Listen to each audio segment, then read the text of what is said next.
Hello and welcome to a new episode of Africa Today, where we shed the light on the Black continent. First, we are going to start with this news from the Sudan, where the UN humanitarian chief is demanding immediate access for distribution in famine that hit South Sudan amid continuing fighting and the recent looting of a humanitarian organization. The recent looting of Stephen O'Brien said after a two-day visit to South Sudan that obstacles to humanitarian assistance continue, including active hostility across access denials and bureaucratic impediments. South Sudan's civil war began in December 2013, and its roughly 100,000 people are experiencing famine in the countries, with another 1 million people on the brink of starvation across the country. And moving to Nigeria, where the federal government of Nigeria has advised citizens to postpone the non-essential travel to the United States until Trump administration's policy on immigration is clear. The decision comes in the wake of the Nigerians having been denied entry to the U.S. despite having valid visas. A statement attributed to the President's Special Assistant on Foreign Affairs said that in the latest few weeks, the office has received a few cases of Nigerians with valid multiple entry U.S. visas being denied entry and sent back to the country.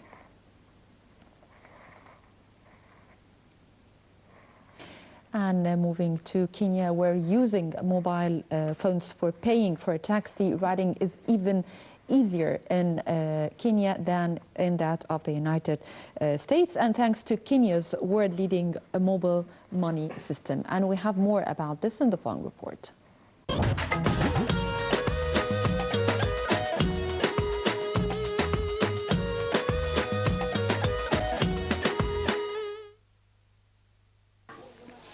Mobile payment system in Kenya has made rapid progress over 10 years. Smartphone payments are going around the world in the US, but mobile money is all used in Kenya. The majority of East African countries' population is subscribed at a mobile payment system, which celebrates its 10th anniversary in March 2017. Mobile payment service has made a dramatic impact over this time. The system was launched in 2007 as a simple method of texting small payments between users. Today there are 30 million users in 10 countries and a range of services including international transfers, loans and health provision. The mobile payment service is also loaded for a social value, offering opportunities for small businesses and playing a significant role in reducing poverty. There have been bumps in the road, but the service was withdrawn from South Africa after poor performance, but system's first decade has been a success story. The next decade will bring new challenges for the mobile payment system.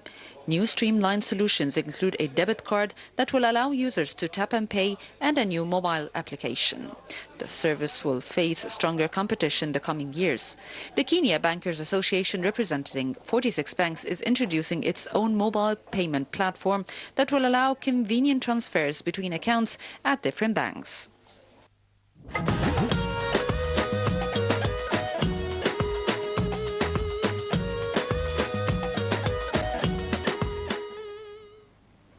And the United Nations Security Council has begun a visit to the West Africa in order to examine the threat posed by Boko Haram in the countries affected by the extremist groups. And we have more in the following report.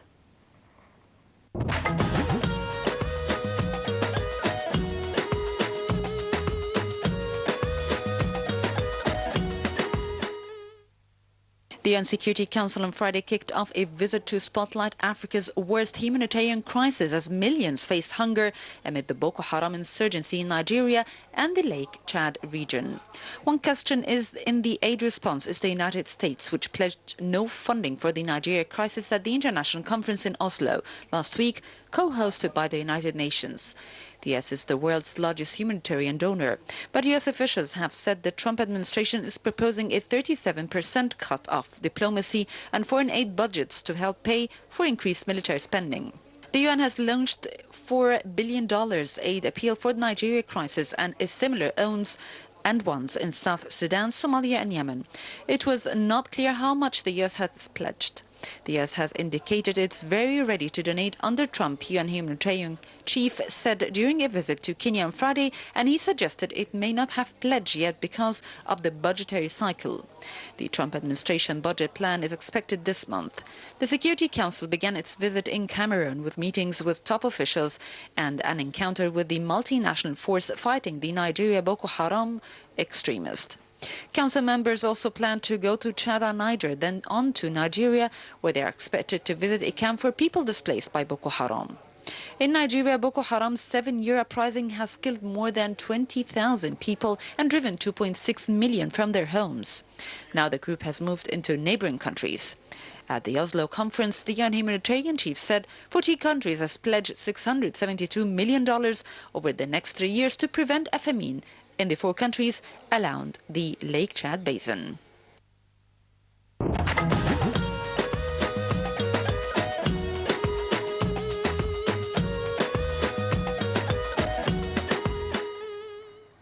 And during her visit to the Middle East, which included Egypt and Tunisia, German Chancellor Angela Merkel has signed a deal with البيجي قائد السبسي Tunisian president regarding the illegal migration to Europe and particularly to Germany. And we have more in the following report.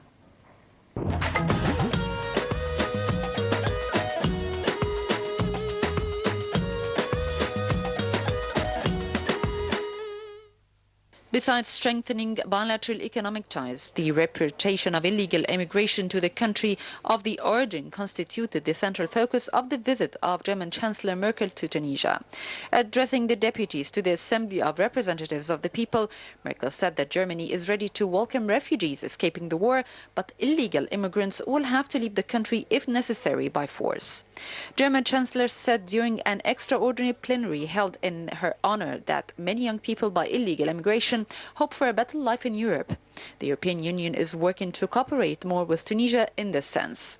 Earlier in the day, Merkel was welcomed the Carthage Palace in Tunisia by the Tunisian President Béji Qaid Essebsi, who announced the signing of an agreement between the 2 countries on repatriation of 1,500 Tunisian illegally settled in Germany. According to the German Chancellor, Tunisian immigrants illegally settled in Germany will be voluntarily returned to their country with financial assistance to facilitate their social reintegration, in particular their employability.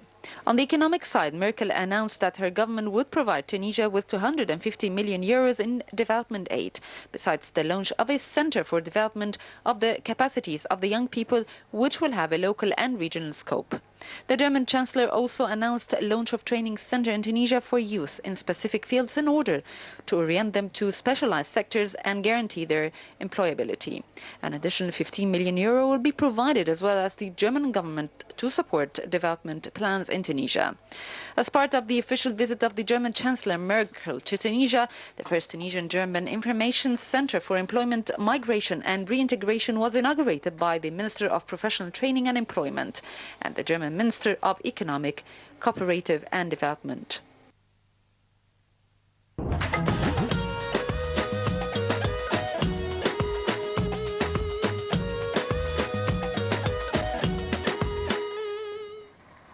Welcome back, and shedding more light on the visit by Angela Merkel to the Middle East, which included Egypt and Tunisia, and especially the deal that was signed in Tunisia with President Béji Qaid Essebsi concerning the illegal migration to Germany. We are joined in the studio by Mr. Mohsen El-Arishi. He is a journalist and a writer. Hello, sir, and welcome. Most welcome, yes. Thank you. Sir, now we found that Angela Merkel is here in the Middle East seeking the help of the Arab region, Egypt and after then Tunisia, concerning the problem facing Europe, which is the illegal migration, especially from Africa, and in particular, of course, the large number from Syria and Libya and the other countries.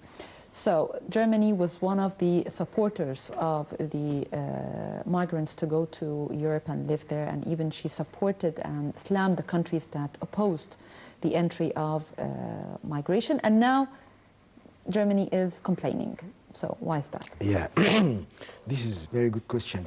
First of all, we should consider the fact that during her visit to North African countries of Egypt and Tunisia, Angela Merkel was not representing herself or her country alone. She was representing EU because European countries are in the same basket concerning the problem of illegal immigrants.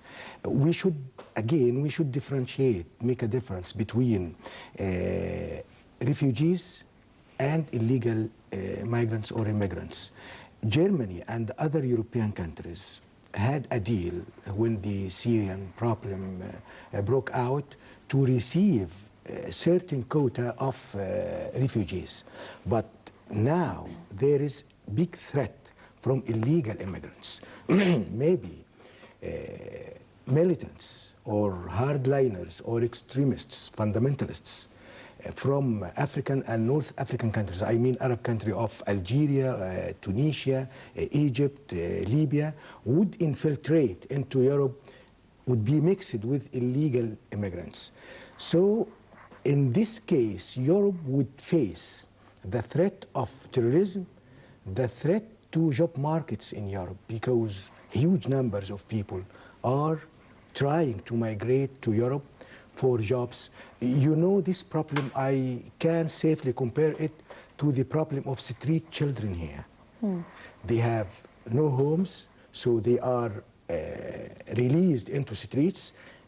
The local government in Egypt is trying to sort out this problem by training these street children. The same is in Europe, but how Europe can accommodate hundreds of thousands of refugees from Syria, from Iraq, from maybe from Libya, and in the meantime they are receiving on the shore boats or ferries carrying these people from African countries, and especially Arab North African countries, are landing in Europe. So this is a big threat to Europe. And Angela Merkel, when she came here, she was not representing her country alone.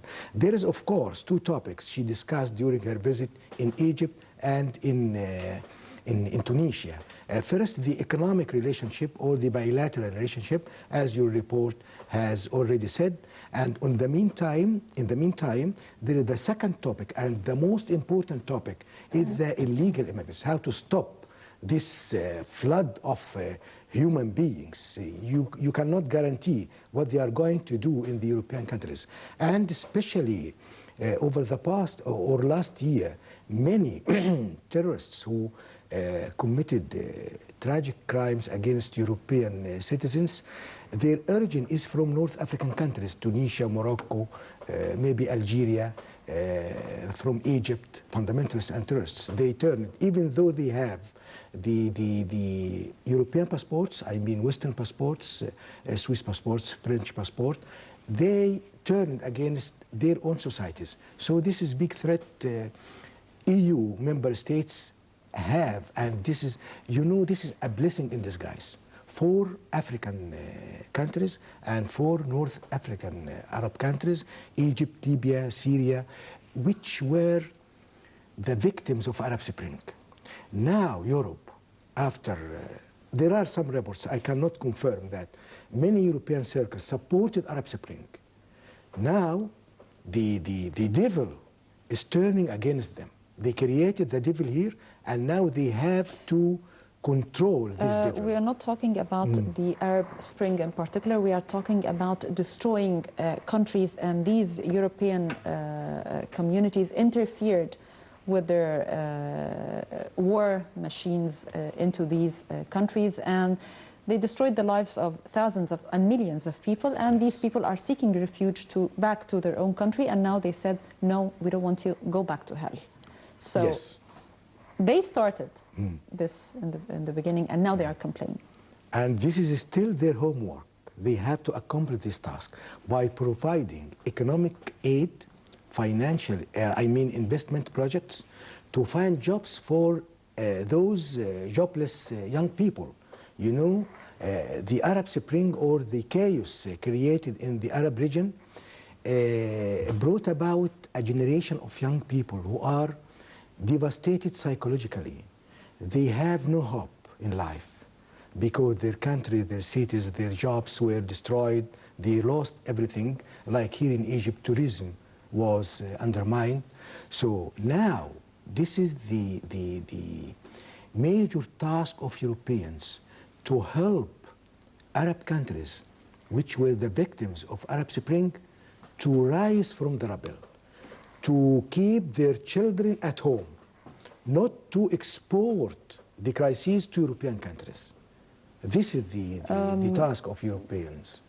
Okay, Mr. Mohsen Al-Arishi, again, regarding the European communities, and now they are offering money to the Arab countries in order to take back the people that the war devastated their lives.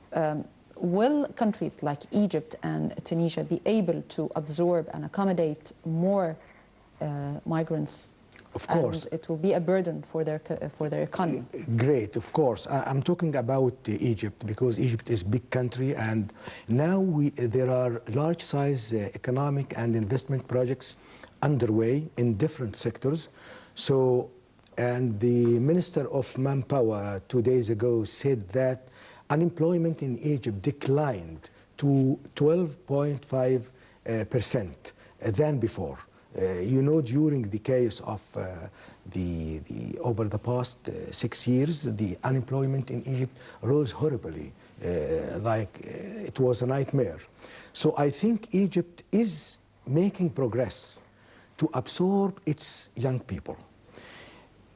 And Tunisia is, even though Tunisia is smaller compared to Egypt, is doing its best. But the problem with Tunisia, it is heavily indebted. It doesn't have the economic potentials like Egypt. We have gas fields, we have oil fields, we have vast... Tunisia is a small country. Yes, it is the problem with Tunisia. And mainly depending on tourism. This is exactly the economy of Tunisia. Exactly, yes, yes. But Egypt will succeed. But Europeans, they pay a huge bill for Arab Spring, and this time they will pay bigger bill for rebuilding these countries, rehabilitating the psychologically devastated young people, persuading them to stay at home, and everything is going to, like, you know, home delivery. I assure you that the Arab youth are not psychologically disturbed. Mr. Mohsen Al-Arishi, writer and journalist, thank you very much for joining us, and welcome once again to Africa. Thank you so much. Thank you. Yes. And by this we come to the end of our episode. I'm Dina Mamdouh. Thank you for watching.